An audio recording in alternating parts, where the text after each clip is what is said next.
Okay, I think I've just gone live. Let me check to make sure that it works. I had a little bit of a technical problem, which is why I started a little bit late. Only a couple of minutes though, so I've now managed to go live. I don't expect too many viewers, to be honest, today, because there's also a very exciting match going on between Fedoseev and Nakamura. Which is also fun to watch, of course. I think, however, that Nakamura is going to win anyway. I just saw he won 9 games in a row. He might even adopt Fedoseev, so maybe it's better to start watching this stream instead. Might be more interesting.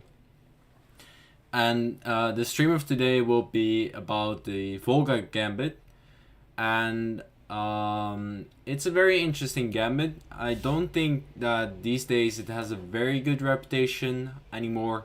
It's considered a little bit dubious, but I think it's very instructive to know the general ideas and when you should be going for such a structure.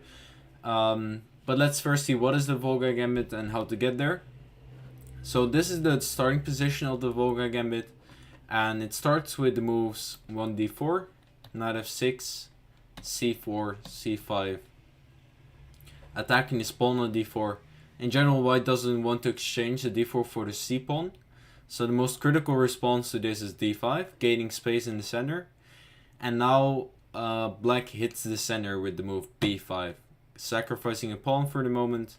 And there are some interesting ideas connected to this pawn sacrifice. White should take it probably. There are some also couple of different moves here. White could, for example, play the move queen c2 with the idea of going b takes c4, e4. There's also this move knight to f3. So in general, there are some sidelines as well. I'll mainly go into the main line first of all, because I think it's the most critical. I think that if white should be trying to fight for an advantage, he should try to find this in the main line. The sidelines aren't too impressive. And second of all, because I mostly want to show the structure that we mainly get in this Volga Gambit. So I'll mainly show the main line today. So white takes, and now the sacrifice really starts. We go a6, and with the move a6, we are for sure sacrificing this pawn, because white can simply take it and will not get our lost pawn back. So this is kind of the way the or the Volga Gambit, I should call it. It can also be called the Bengal Gambit, which is the name I've mainly used, but I think the main name of this opening is the Volga Gambit. And one thing that's already clear in how we are trying to get compensation for the lost pawn is the A and B file. So by not having a pawn, you are opening up the file. So for example, white has lost his C pawn, which means that he has some pressure on the C file. However, we'll be protecting the C5 pawn pretty soon with the move D6. So there's no real pressure against C5. But on the other end, there are also these open B and A files, which means that black is in the future going to be trying to put pressure on these open A and B files, because he wants to put pressure on the white position to get compensation for a lost pawn here.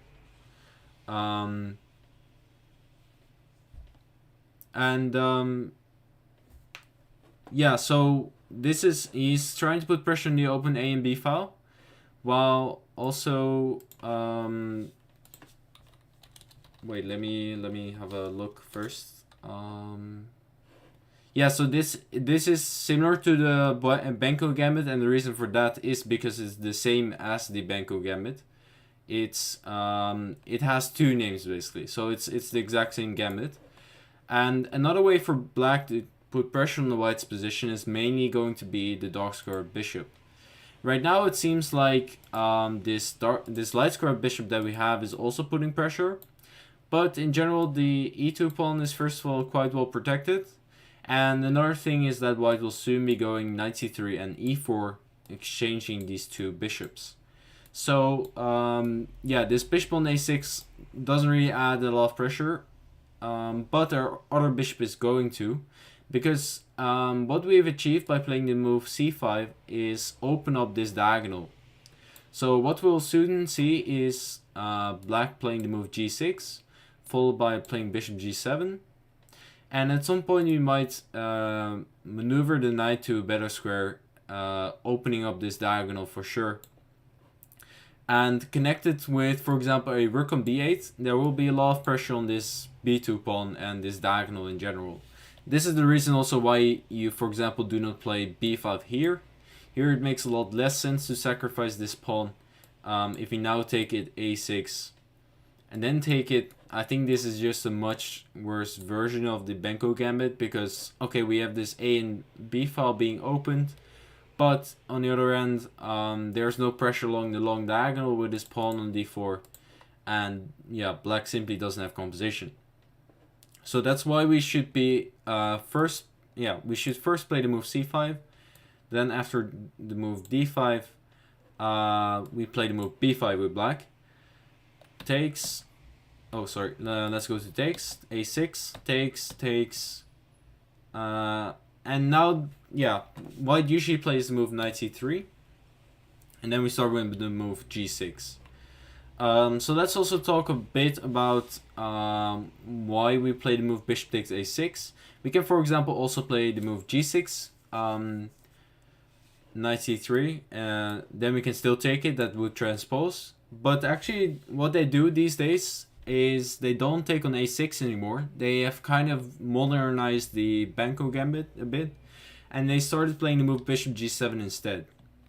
The reason why we are taking on a6 usually is because after knight c3 g6, the thing that white mainly wants to get in is e4.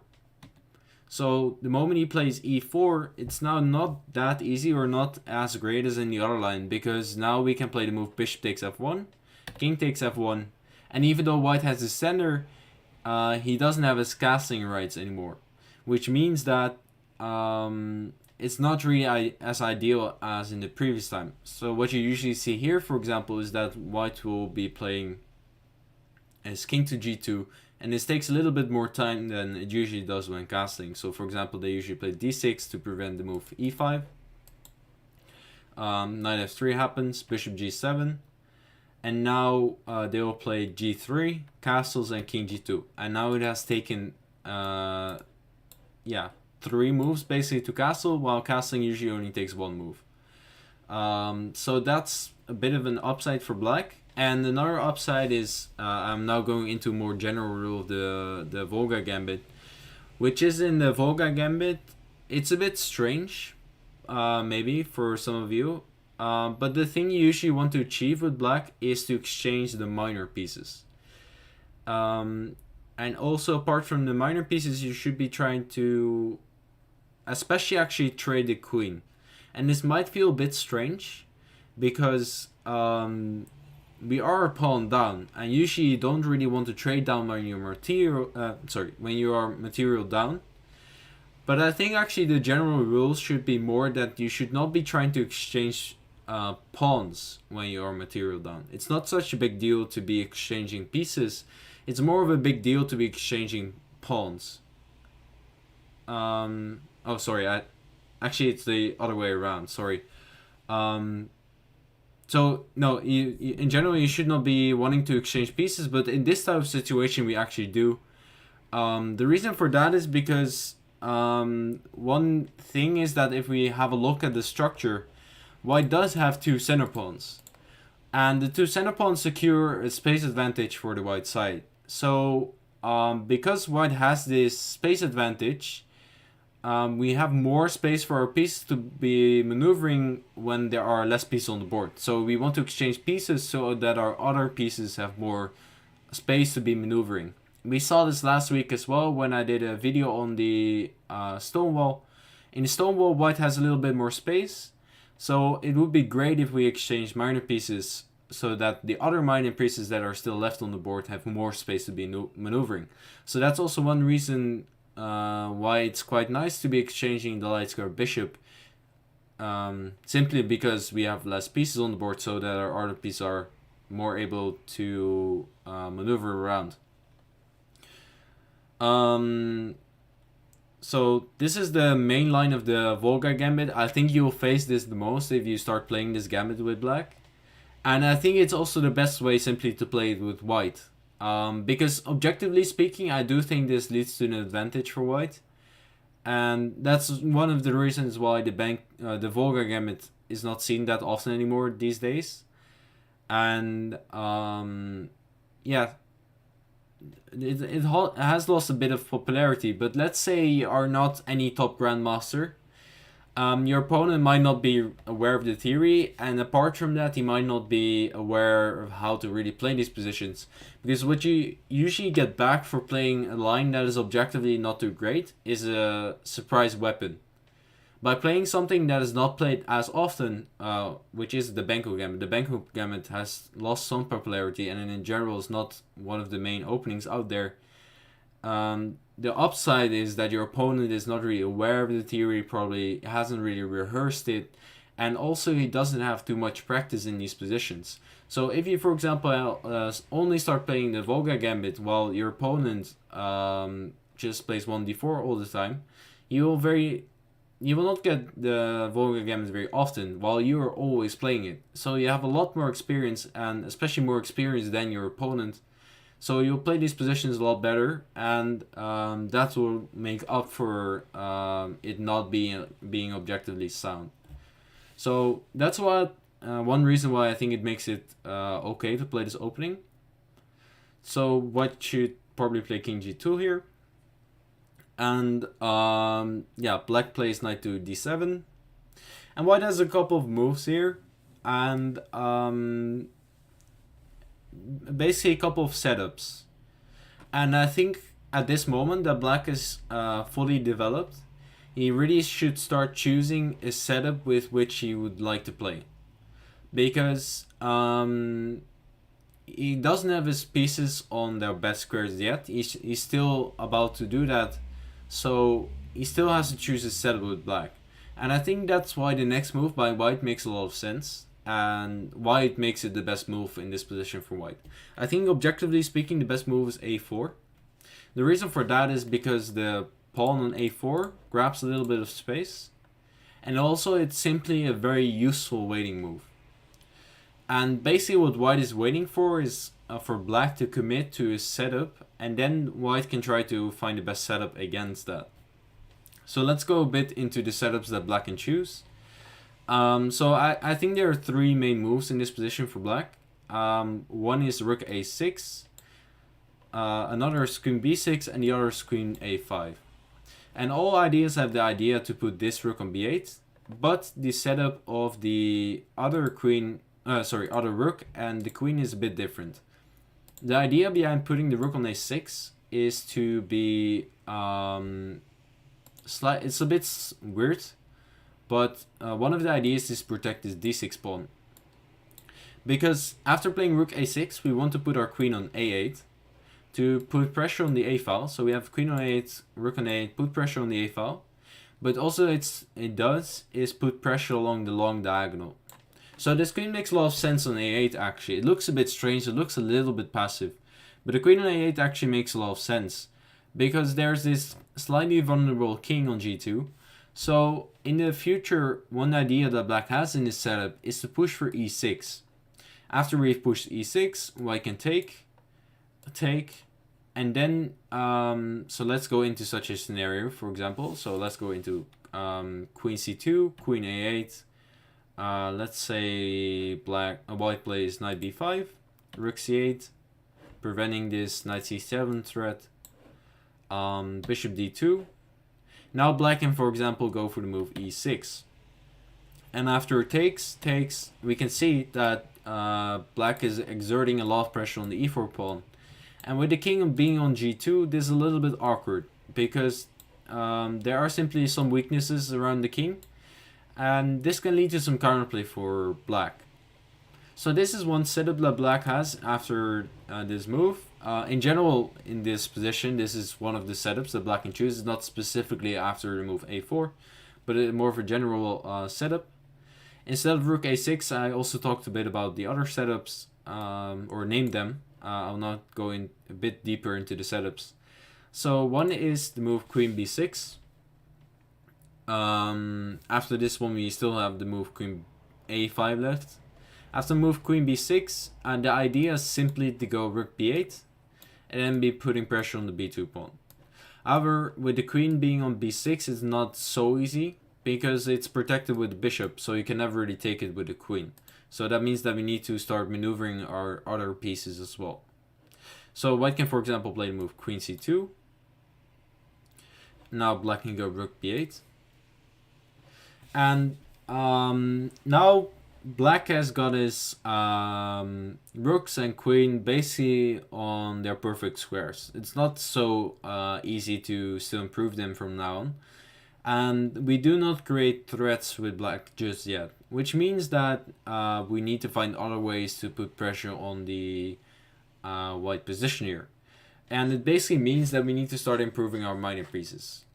If we have a look at our minor pieces, we can already see that basically the bishop is on its best square. It's not really easy to get it to a better square. I think there's not really one.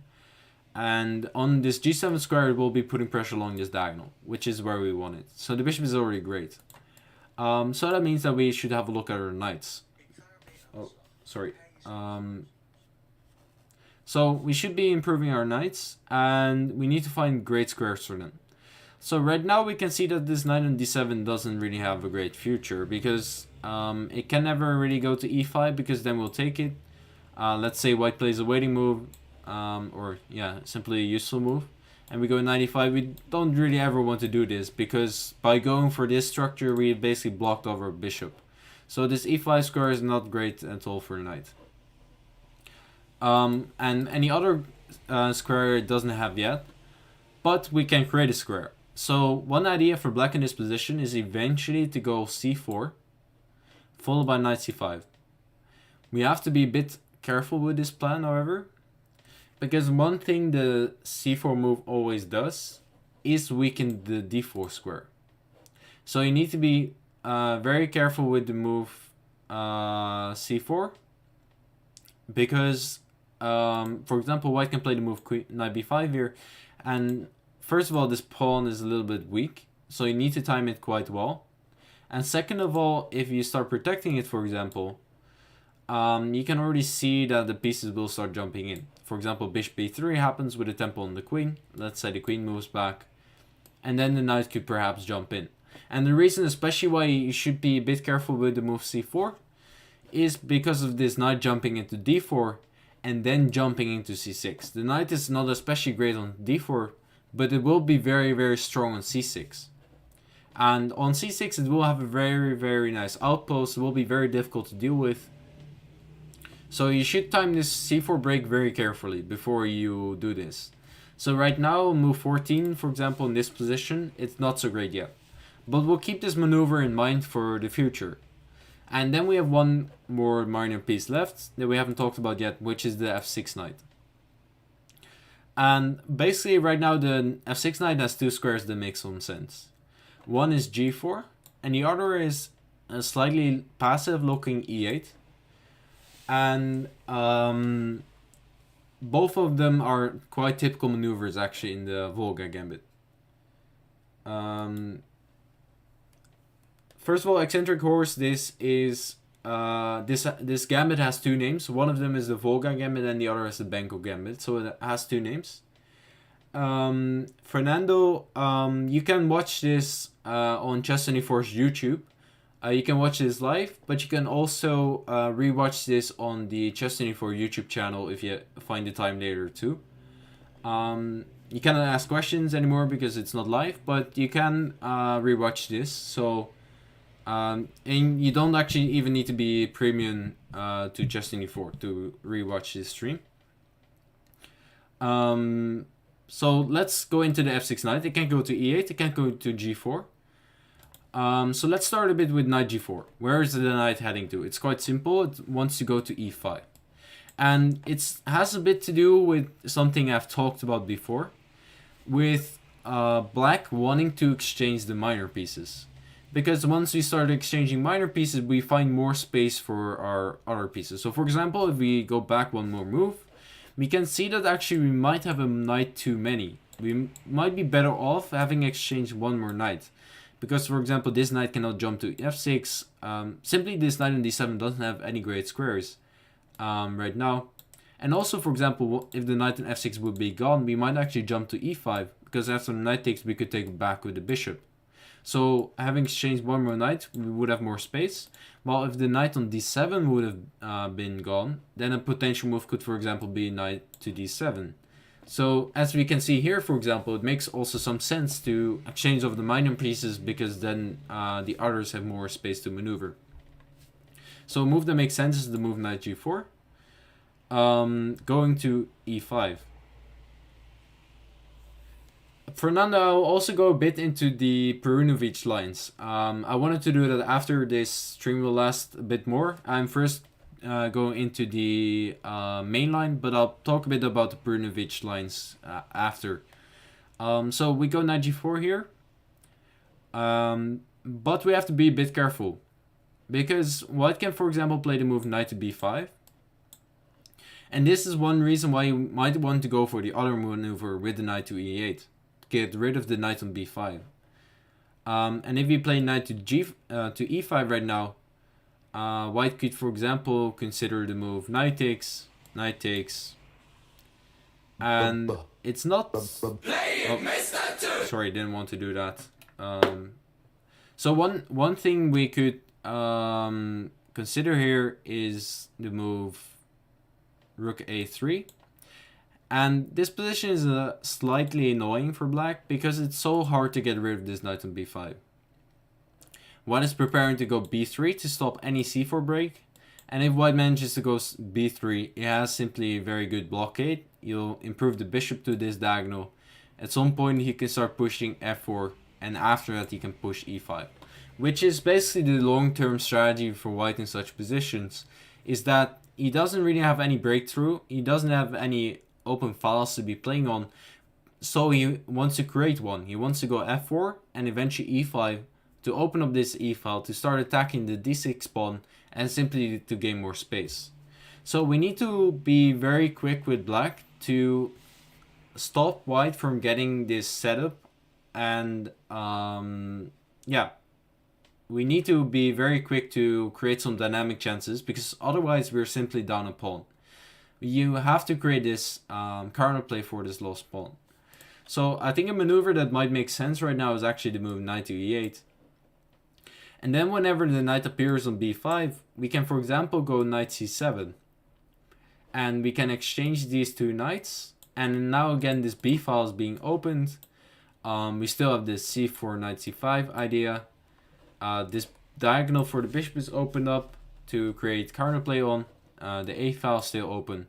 So black has a lot of counterplay here. And we might even say that he has enough counterplay for the pawn and full compensation. So this is one of the main strategies for black, to go knight e8. And let's see what happens if white doesn't put his knight on b5. Let's say he plays rook a3.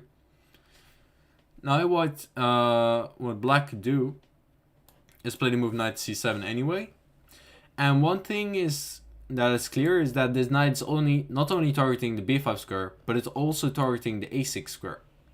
So because white has played a4, which is a move that white in general really wants to play, he has weakened the b4 square. So one maneuver that black is going for here is, okay, let's say white plays a3, bit of a useful waiting move. We could, for example, maybe go for the move knight a6, followed by the move knight to b4, and then play c4, and then you can see this big hole in the white position, and we can jump to d3. So we have played a very long maneuver, but eventually the knight ended up in a very beautiful square, which was very difficult to get to otherwise. So this knight e8 maneuver is quite nice. In this position we could also, after move a3 for example, play a different move. I think right now, for example, we have the right setup to go c4. White can, for example, not play knight b5 anymore because we can take it. This was something we had seen in previous position. In this position, before we went for this knight maneuver, black could consider c4, but after a move like knight b5, the pawn was under attack, the b file is closed, and it was very difficult to get composition. So after we have maneuvered the knight around and we get to this position, Now we could, for example, very seriously consider the move c4, with the idea to go knight c5 and simply improve our pieces. If our knight reaches the c5 square, it has two great squares, b3 and d3, and it will start putting pressure on the white position. From the square d3 especially, you can already see that it targets a lot of pieces. And especially the b2 pawn and the c1 bishop are important, because we want to start putting pressure on this b file. So once our knight reaches the d3 square, it also helps in doing that. So if we get in c4, knight c5, knight d3, we are exerting a lot of pressure on the white position. So yeah, these are a bit of the black plans. Put the rook on the open file on b8. So in general, you want your one rook to be on the a file, one rook to be in the b file, and you can choose a little bit with where you want your queen to go to. So now I wanted to have a bit of a look into some model games, see more how the general strategies work as well in the middle games. First of all, let me actually go into a bit of a different line. I talked about this before, but in this position, I already mentioned the move g6, and as I said, or what I said about it was the more modernized way of playing the Benko, because in the main line we've just seen it's objectively not very sound. So people who wanted to play the Benko were trying to find other ways to get a good game, get their opponent off book. So they started going for this line, which is called the Perunovic line. I think it's Perunovic who came up with this, and I think it was kind of named after him. And the idea is actually not to grab back the pawn on a6, and simply give this center to white and play it a bit differently. Now we will castle with black, knight to f3, and now the move that black wants is the move queen a5, and black is making use of the king being on e1.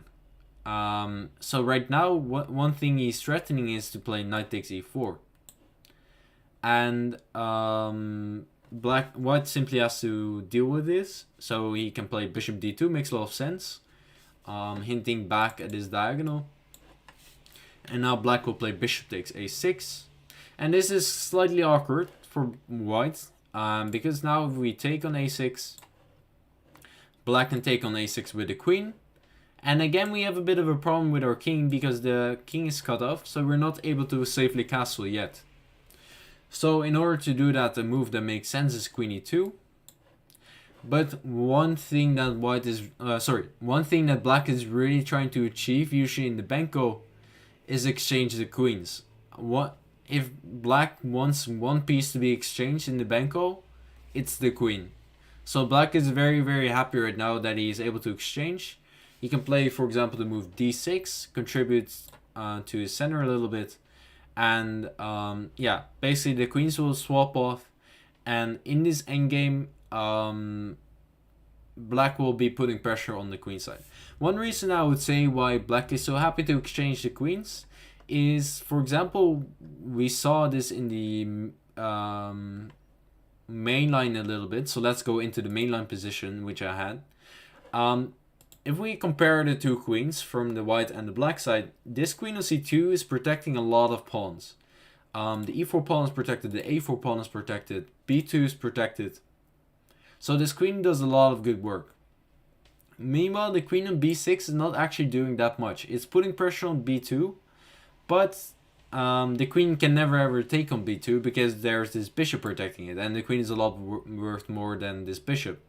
So it's simply not doing as much as the white queen, I would say. The white queen is protecting it once, the black queen is attacking it once, but the white queen is also doing some other stuff. And you basically want this white queen to be gone, and then it's more easy to put pressure on the white position. For example, let's say we imagine this position with the queens being swapped off. Black could be pushing c4, because the queen doesn't put pressure on c4. And after c4, we can jump into c5. And the queen isn't protecting the d3 and the b3 square anymore. So you can already see that the queen is not protecting the squares in the white camp anymore, so it's a lot more easy for the other pieces to be jumping in there. Also, for example, if you imagine this position without the queens, the rook could already be jumping into b3, and then we could double on the b file. Or we could do rook b3, and then we get a knight b6, and we go knight c4, putting pressure on b2. So yeah, one thing black is really trying to do in this position is exchange the queens. So let's get into a model game finally. I wanted to go into a game which I quite liked, in which black played the move queen a5, a bit of a different setup. I don't think it's very different from this setup we've seen with queen to b6. I think it's a little bit of an inaccurate move. I think white could, for example, play the move bishop to d2, rook b8, and then jump into b5. And now black is forced to go back to b6, and after the move queen c2, white has won more or less a tempo on the queen b6 line. So I don't think this is such a great line. But doesn't matter too much. In this game, white played queen c2. I just want to go into these model games just to have more of a look at the positions rather than the theoretical lines. Black played queen b4. Let me actually, before I go into this game, I want to speak a bit about as well why it's quite important to learn these structures a little bit. Because one reason is that you can also get this structure via different openings. You can, for example, I think one good example of this is you can get this structure from the King's Indian. Because if you play the King's Indian with black, at some point what you need to be doing, if white is such a center, you need to attack it. And one way to attack it is always by going either e5 or c5. So for example, if black castle, let's say white plays f3, castles, and play the move knight e2. One thing black usually does in the same-ish, with it, which is the white setup here, is attack it with the move c5. And after the move d5, it has this very similar contrast as the Volga Gambit does. And very often in these positions, at some point you need to be sacrificing your b pawn with b5. So actually very often from the King's Indian, if you play with the move c5, which is very common, you need to have these ideas from the Benko as well. You need to know how to play certain positions. For example, one line I've played myself after g6. So I'm a King's Indian player myself. I'm not a Benko player, but I need to know a bit about these positions. So for example, if white plays the move g3 here, I've played the move c5. And here after the move d5, I can play the move b5. And now again we go for this Benko type of idea. C takes b5, a6. And we get a very similar position to the Benko. And that is one reason why I think it's good to know about the Volga Gambit.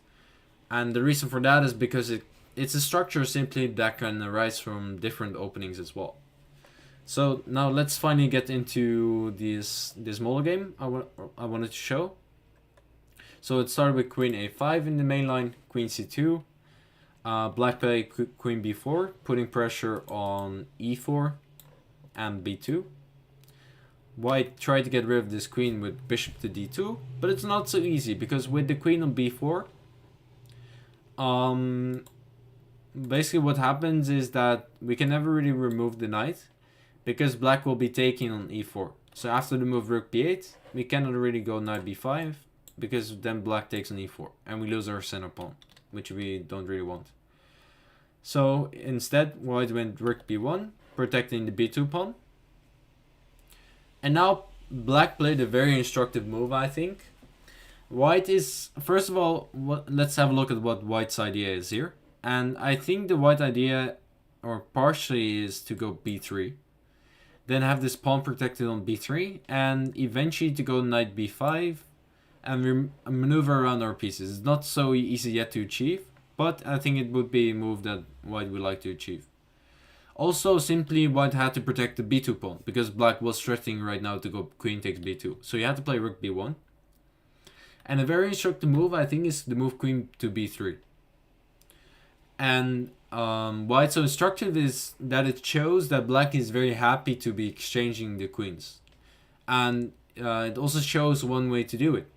The queen is very often on c2 in these positions. We very often have the rook on the b file, queen on b file. So queen b3 will often be a move. So queen b3 was a nice move, and I think objectively the best move was either queen d3 or queen c1. And the reason for that is that white really doesn't want to exchange these queens. But it's a little bit of a concession for white to go either queen d3 or queen c1, because the queen was more ideal on the c2 square. Instead, white played the move knight to e1. And I think this was very much a mistake, because white shouldn't want to exchange the queens. Black didn't exchange immediately, he went knight e5, because black would rather have the queen exchanged on b3 than on c2. Because if black takes on c2, it activates the white knight, while if white takes on b3, he activates the black rook. So neither of them wants to take. After it happened, protecting the center simply. Also, in general, white probably plays f3 or h3 at any point to get rid of the knight g4 maneuver. So I think f3 makes sense. Now black gets in knight c4. I talked about this plan a bit before, but that was mostly with the maneuver knight b6, knight c4. But because the knight has gone to e1, we have the e5 square available. So we do get in this maneuver. And the knight is very nice on c4. Bishop c1 happened. And this is a very passive position. If we compare it to some positions we've seen before, the knight's a bit passive on e1. And in general the other pieces as well. Meanwhile, black has really improved his pieces. Now I think objectively it makes also, or simply in general, it makes a lot of sense to go knight d7. This square has been cleared for the knight. And this knight can in the future jump into e5, d3, or b6, attack this pawn. But taking what black did also makes sense. But I think makes a little bit more sense to wait with this. But okay, it doesn't matter too much. And the idea was simply to now enter with the rook on b3. Black would like to be playing rook b8 soon and really put pressure on b2. Also, one idea again is knight d7, jump in with the knight. And it's simply a very difficult position already for white. Knight a3 happened. Here, black thought the knight on a3 is so passive, I don't actually want to exchange it this time. So we went knight a5. But I think knight takes a3 also is very fine, because it ruins the white structure. White should take with the rook first. Then we get this position, which it should be fine as well for black. But black probably was wanting to win this game. And in general, if you want to win, the strategy is mostly to keep the piece on the board. So you went knight a5. Knight a b5 was played, and now knight d7. Now black finally got the time to go for this maneuver. Bishop d2 happened, knight e5, knight c7, and now black went for a very pretty move. Rook is under attack, and I think white's idea was basically to start targeting this a5 knight, and he wanted to probably jump in with the other knight and then get this bishop to c3. So I think, for example, rook a7 would have been a blunder, because now knight b5 happens. And there's no good way to protect the a5 knight if the rook moves, because the only square is b7, and now we take the knight for free. So this was kind of the idea. But when, black went a very pretty move. He went knight to c4, sacrificing the exchange. So white took on a8, and black took on d2. Getting rid of the bishop, he has to move the rook, and now we take the b2 pawn as well. So now we've won back our sacrifice pawn. We're still down in exchange, but if we just have a look at how active the pieces are, it's clear that black has enormous composition right now. One idea, for example, is to go knight b3 next to have a double attack. Also, there are very dangerous moves with this knight because this king is on this open second rank. Meanwhile, this bishop puts a lot of pressure on c3, so white simply didn't see a good move here to get rid of all the threats. and he went rook to a2. But this was not a great move, of course, because it does allow bishop takes c3, removing the defender of the a2 rook. So white has to take on b2. Bishop takes b2. And now rook to c2 and knight c4. And now black is simply up material even. He started by sacrificing, but in the meantime he's up material. And this should be technically winning. Because, yeah, he's simply up a little bit of material. He's completely dominating the position. And I will quickly click through the game, and you should just have a look at how dominating this position is for black, because white didn't manage to get one active plan in this whole game. King f2, bishop d4, king e2. Yeah, black was simply improving his position while keeping the domination. He didn't care about this e5 pawn. He just went king e8, brought the king over, kept the position basically the way it is.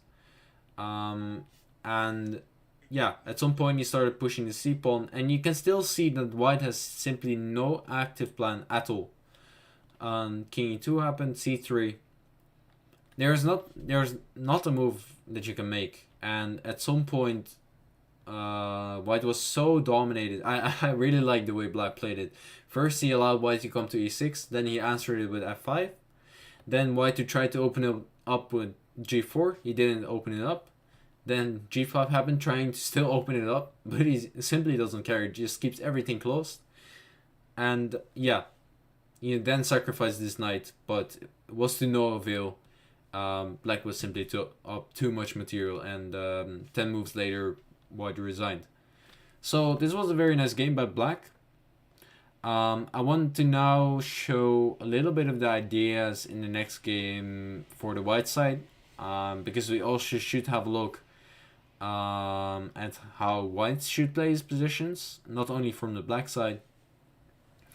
So I wanted to have a look at this game. I'm not sure if it shows exactly all the ideas, but I was kind of satisfied when I saw the game. So in this game, we again have this main line, but here black went for a different setup.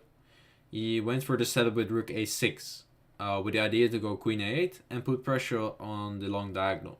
So we should also have a bit of a look on how to deal with that. So white played queen c2, queen a8 happened, and now rook a3. And this rook a3 move looks a little bit odd, but it's actually a very common move. The reason for that is simply because, first of all, there's this open third rank if we remove our knights. And second of all is because we wanted to go off this diagonal. At some point we want to start pushing b3. And we want to start pushing b3 to get rid of any c4 ideas. And after we've gone b3, we do not have to worry about, for example, any knight takes e4 tricks, because we've removed our rook from a1. So the moment we remove this rook from a1, there's not too much pressure on this long diagonal. That's also one reason we want to put our pawn to b3. We basically want to remove any piece that's on this long diagonal, so that we kind of neutralize this bishop. So we want to go b3, followed by knight to b5, and then there's literally no piece from the white side on this diagonal. And it kind of makes his bishop on g7 worse than it currently is. So this plan by white makes a lot of sense. Black went rook c8, and now the idea is probably to go or to answer b3 with I think b3 actually might have been a very strong move, because then we prevent c4, because now we can go b4. So maybe b3 would have been a strong move. Instead, white went h3, which I think is also a decent move. The reason for that is, in general, white wants to go h3 in these positions, because one of the maneuvers we've seen is this knight g4 maneuver, and we basically eliminate this maneuver. Meanwhile, black also has this extra knight, so it's not so easy for black to do something here. He can go for the other maneuver with knight e8, but then one very typical move and idea for white comes to mind. Whenever black goes for the knight e8 maneuver, we should be a little bit careful of the move bishop to g5. Because the move bishop g5 puts pressure on e7. And we currently don't really want to go e6. Because we only want to go e6 with the knight in f6. Because the knight in f6 will be putting pressure on e4. So we don't really want to go e6. So it's basically very, very awkward to be meeting the move bishop g5. Because there is not really a pleasant way to be protecting the pawn. So that's also one typical idea to keep in mind. We had seen this maneuver previously as well in the setup with queen to b6. But in this setup, for example, in this position, we could go for the move knight e8. Because now bishop g5 is not a move because we have so much pressure on b2. So a big difference in this rook a6, queen e8 setup in comparison to queen b6, rook b8 is that black has less pressure on the b2 pawn and more pressure on the a4 pawn. So this is not a typical idea anymore, this bishop g5, because there's so much pressure on b2. So let's go back into this other game I was just showing. Let me first find it. Okay, I'm back. So after the move h3, we need to find a plan for black. And now this is probably the moment to go e6. Opening up the center because we haven't really gotten a better move to improve our position. So pawn takes happened, f takes happened, and now after rook e1, black went for the move rook f8. I think actually black played this game a bit weirdly, to be honest. First of all, I think it made a lot more sense to be putting the rook to... no, the rook c8 I think is a bit normal, but I think I don't really like the move rook f8. I think it's a little bit too slow. Black needs to be very dynamic in these positions. So I think it makes more sense to strike immediately in the center. And I think black should have followed this up with either c4 or with the move d5. Putting even more pressure on the center. We're basically improving our space. We're basically getting more space in the position. Soon we might be going c4 or d4 or maybe even both. And I think this would have put more pressure on the white position. Because I think rook f8 is a bit slow. And this basically gives white the time to take over the initiative. White win knight to b5. Threatening knight to c7 with a double attack. So black went queen c6. And now white went bishop f4, creating another threat on this d6 pawn. So black had to now move it to d5. But this is a bit too late. Because after pawn takes, you are already too late to take it back with the pawn. Because now knight c7 would be very, very strong. Attacking this rook, and let's say the rook moves. We could, for example, go a5. So rook b6 not great. And let's say we go back to a7. Then rook e6 would be very annoying. And white is basically entering the black position here, and it's rather unpleasant. So at this point you have to take back with the knight. But as you can see, black has completely ruined the structure. He has a weak pawn on c5, weak pawn on e6. White entered with bishop d6. And after the move rook f6, white just went king g1. Getting rid of the pin along the diagonal. And once he is able to move the knight in f3, black simply has zero compensation for the lost pawn and the worst structure. And here, one thing why this rook on a3 is also so great is because of this open third rank. The rook on a3 is the reason why this plan isn't as strong as it might seem. Is because the rook on a3 is defending the knight. So, for example, in this position, we're quite happy to go king g1 to get rid of this diagonal, which was a little bit nasty. And the reason for that, or why we were able to do that, is because of this rook on a3. Now, before happened queen e2, and black went rook a5, trying to go for rook takes, followed by queen takes. But white had a nice move, knight to e5, because now the knight's not pinned anymore. Knight takes happened, bishop takes. And yeah, white is simply dominating the position. He's up a pawn, has a nice structure. Actually has a safer king at this point as well, because the black king is opened up.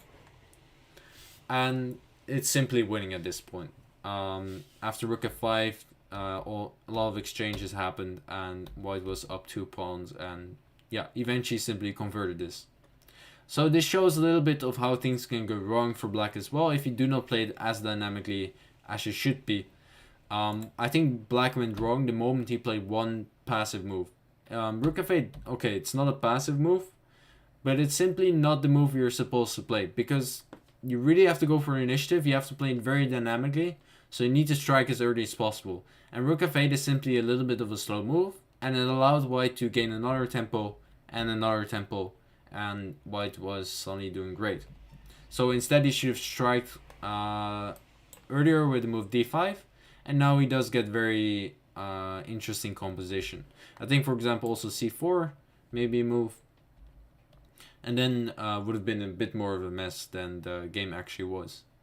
So yeah, that showed a little bit of the white ideas as well in these positions. Let's now go into, actually before I finish today's session, I wanted to show one idea which maybe is mainly for blitz, but our current world champion has tried it in his Bantu Blitz match against Cheparinov. Cheparinov also a very strong player.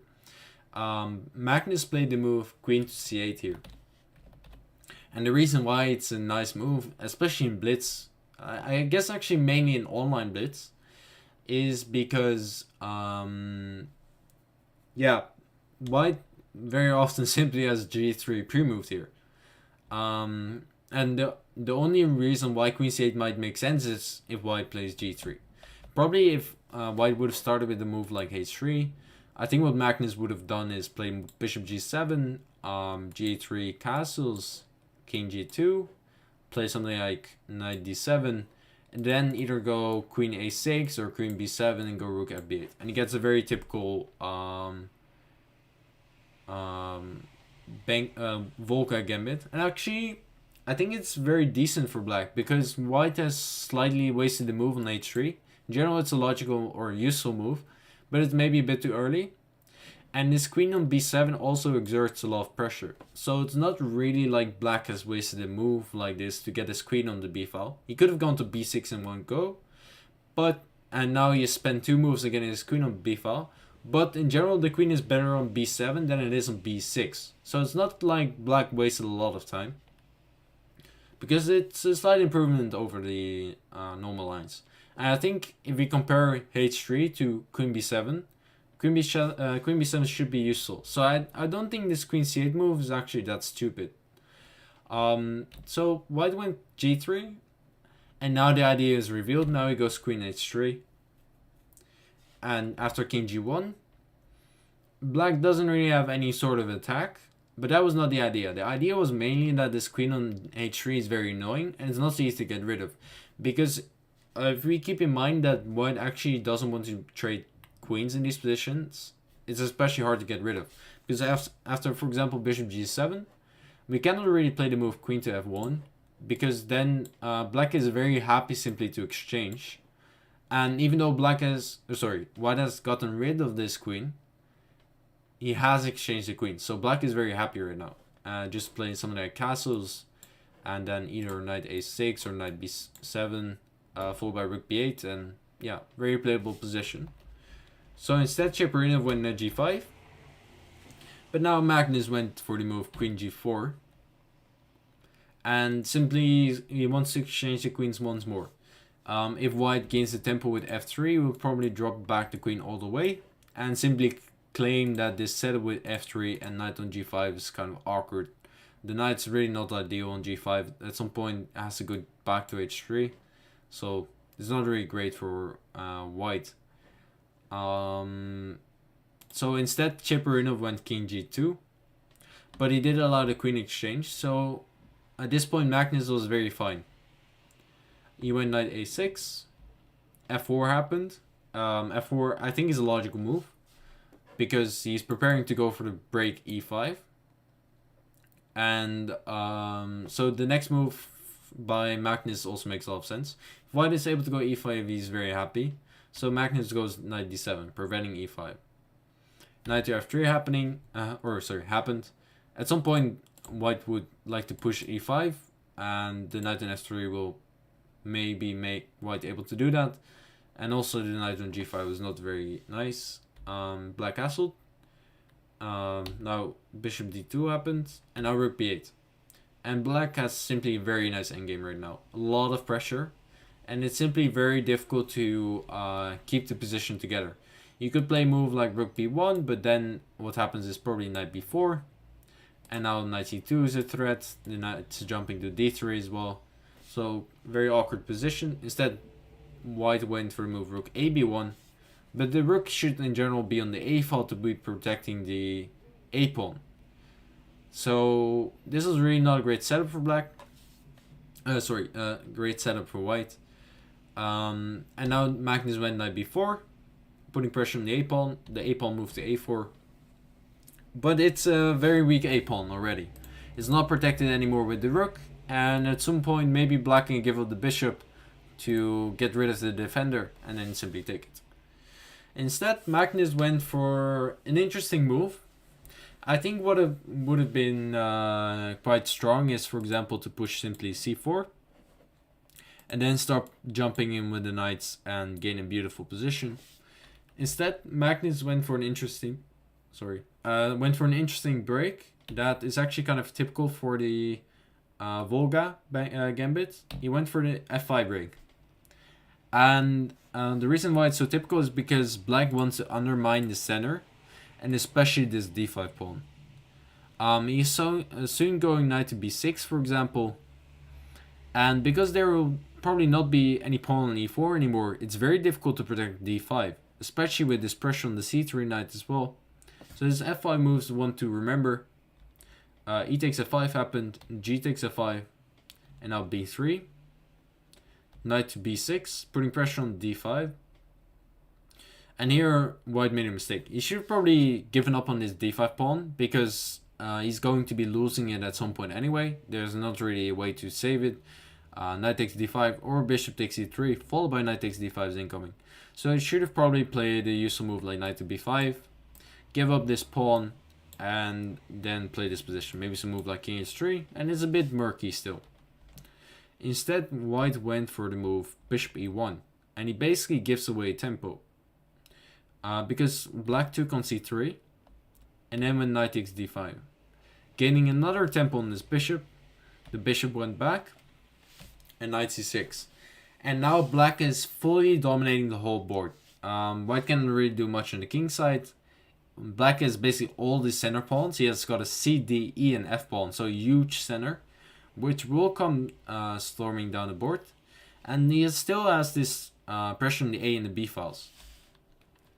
White play king f2, rook b7, maybe trying to aim for doubling on this b file, putting more pressure. So white went bishop e1, trying to go rook d3, as well as attacking this knight on d5. But now Magnus played it to a very nice square. He went to f6, aiming for this e4 square. It will come there with a check, and in general a very nice outpost for knight. Knight h4 happened. He started with e6, protecting this e4 pawn. It's a little bit of a tactical move because white cannot take on d6 due to double attack. So king f1 happened, but now knight e4. And now black is basically winning because he's completely dominating the position. He has a lot of pressure on the queen side, very nice center. And Magnus won this very smoothly. He played rook a b8, winning his b3 pawn. Yeah, just exchanged the pieces. And now he started running with his own pawns. He's at this point up a pawn. The a pawn is a bit weak. It's not very strong. And he has this very beautiful center. So, yeah, he simply converted this quite easily. Just brought his pieces to the right squares and eventually won the a-pawn even. After that, he started pushing. And at this point, I think Chabrina run out of time, but he probably would have lost this game anyway. For example, Magnus can play rook a8, followed by unpinning the knight with the move knight c7. And simply a very easy winning position with two extra pawns. Also two very strong pawns. So again, it showed this idea of in the Volga Gambit that once the queens get exchanged, It's a very, very nasty position for white because it's a lot more easy to maneuver around for black, and also a lot more easy to put pressure on the white pawns, and especially this beat pawn. Yeah, this was today's session on the Volga Gambit. I hope you like it. Not sure if I'll be back next week actually for another session, but I'll be back another time for sure on chess24/coaches. After this stream, I'll actually be streaming on my own Twitch channel. But yeah, this was the Volga Gambit stream. I hope you enjoyed it. I hope you learned a lot. And yeah, people talked about this before. You can rewatch this stream anytime you want on Chess24's YouTube channel if you've missed something. And yeah, maybe see you guys for another stream. Hope you enjoyed it.